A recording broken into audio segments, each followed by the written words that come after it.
La guerre est-elle un business comme les autres? À en voir la santé du complexe militaire-industriel américain, on serait tenté de dire que oui, et même plutôt juteux comme business. Les pays d'Europe qui se sont défaits de leur stock pour équiper l'Ukraine se tournent désormais en grande partie vers les États-Unis pour regarnir leurs arsenaux. Et les profits sont au rendez-vous. Les ventes d'équipements militaires américains à des gouvernements étrangers en 2024 ont bondi de 29% pour atteindre un record de 310,7 milliards de dollars. Et c'est une situation qui est appelée à durer grâce aux commandes européennes de systèmes patriotes, de munitions d'artillerie et de véhicules blindés. Le conflit en Ukraine apparaît donc être un fantastique retour sur investissement pour les États-Unis. Même si Washington est un des principaux contributeurs d'aide militaire et financière à Kiev, les sommes annoncées ne sont pas forcément celles qui arrivent au destinataire final. Et c'est Volodymyr Zelensky, le principal intéressé, qui nous l'apprend. Ce que nous appelons la corruption s'appelle le lobbyisme dans certains pays, ce qui ne veut pas dire qu'il n'y ait pas de corruption dans ces pays-là. Prenons l'exemple de l'aide apportée pendant la guerre que vous avez mentionnée. Avant tout, nous n'avons pas d'argent. Nous n'avons pas d'argent, si ce n'est pour la guerre. Nous avons reçu des armes américaines et européennes.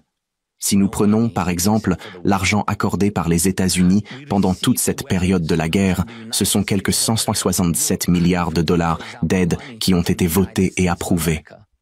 Pour être franc, nous n'avons même pas reçu la moitié de cette somme.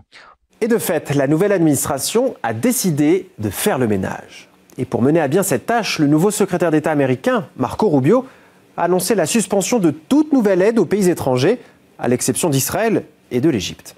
Aucun nouveau financement ne sera alloué à de nouveaux programmes d'aide ou à des prolongations de programmes existants tant que chaque nouveau programme ou prolongation n'aura pas été évalué et approuvé comme conforme aux priorités du président Trump.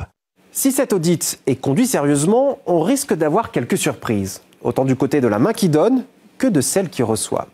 Le Pentagone, pour commencer, n'a pas réussi à rendre compte de son budget de 824 milliards de dollars pour la 7e année consécutive. Ça fait pas très sérieux. De l'autre côté de la transaction, ce n'est pas beaucoup plus transparent. Les auditeurs de Trump chercheront des informations compromettantes sur les actions des démocrates. Le cas de l'Ukraine est le plus vulnérable à cet égard. Les États-Unis ont envoyé des fonds budgétaires et des armes dans un puits sans fond.